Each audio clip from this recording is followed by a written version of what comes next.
कैसे हैं आप सभी। आई होप कि अच्छे और स्वस्थ और मस्त होंगे। आपके और हमारे नए YouTube channel MSSP online classes में आपका स्वागत है। आज हम लोग फिर एक नया टॉपिक लेकर आए हैं, जिसका ये टॉपिक जो है क्वाड्रेटिक इक्वेशन यानी द्विघात समीकरण से ये संबंधित क्वेश्चन है। आइए, अगर ये क्वेश्चन अगर एग्जाम में आ जाए तो हम कैसे बनाएंगे इसे। देखिए, इसको जानने से पहले इसको हम जान लेते हैं। मूलों की प्रकृति पूछा है तो मूलों की प्रकृति के कुछ शर्त होते हैं, इसको जानना पहले जरूरी है, तभी ये शर्त को हम यहाँ लिख पाएंगे, नहीं तो नहीं लिख पाएंगे। सबसे पहले नंबर तो हम जानते हैं कि द्विघात जो होता है समीकरण, उसका व्यापक रूप ax² plus bx plus c बराबर 0 होता है, जहां a = 0। यानी द्विघात समीकरण का ये व्यापक रूप होता है ax² plus bx plus c बराबर 0, जहां a = 0। a का मान कभी भी 0 नहीं हो सकता है। अगर a का मान 0 होगा तो ये द्विघात समीकरण नहीं होंगे। तो द्विघात समीकरण में d क्या होता है? d जो होता है वो विवेचक या विविधकर होता है।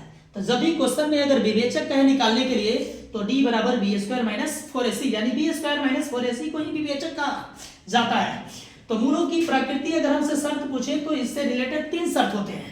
एक तो d का मान 0 से बड़ा आ सकता है, एक d का मान 0 के बराबर आ सकता है, अगला d का मान जो होगा वो 0 से छोटा हो सकता है। अगर d का मान अगर 0 से बड़ा होगा तो हम लिखेंगे मूलों की प्रकृति जो होंगे वो वास्तविक और असमान होंगे। अगर d का मान अगर 0 के अगर बराबर है तो मूल वास्तविक एवं समान होंगे या बराबर होंगे। अगर d का मान अगर 0 से छोटा आ जाए तो मूल जो होंगे वास्तविक नहीं होंगे। इस बात को याद जरूर रखेंगे।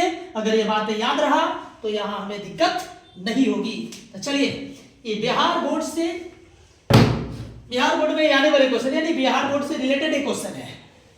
चलिए देखिए, ऑलरेडी यहां लिखा हुआ है VBI important question for Bihar board 2026, यानी 2026 के लिए मोस्ट क्वेश्चन होने वाला है। इसे आइए हम समझते हैं इसको कैसे बनाएंगे। क्वेश्चन कहता है कि मूलों की प्रकृति बताइए यदि द्विघात समीकरण 2x² - 6x + 3 बराबर 0 हो। तो आइए हम समझते हैं। द्विघात समीकरण दिया है 2x² - 6x + 3 बराबर 0। तो अभी मैंने जस्ट बताया था कि इसका व्यापक जो रूप होता है वो ax² plus bx plus c बराबर 0 होता है। तो हम यहां लिखेंगे, चूंकि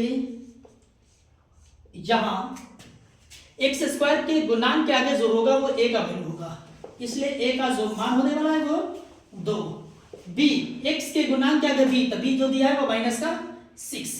c जो होता है वो अचर पद होता है, इसलिए 3। यहां तक आई होप कि आपको समझ में आया होगा। अब इसीलिए सूत्र से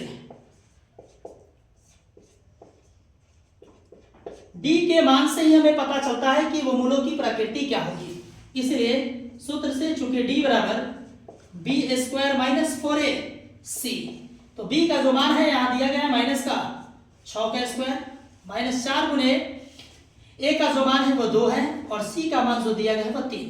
माइनस के पावर पर अगर सम संख्या रहे तो माइनस माइनस प्लस हो जाता है, इसलिए 6 का वर्ग 36 और 4 दूनी 8 3 24, इसलिए ये घटेगा तो होगा 12। आई होप कि d का मान जो है वो 0 से बड़ा है, इसलिए इसकी मूलों की प्रकृति जो होंगे वो वास्तविक एवं असमान होंगे।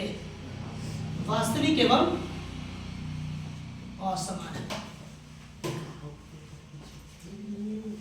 होंगे। आंसर। आई होप कि ये वीडियो आपको अच्छा लगा होगा। तो इसी तरह के वीडियो पाने के लिए हमारे YouTube चैनल को सब्सक्राइब और लाइक कीजिए।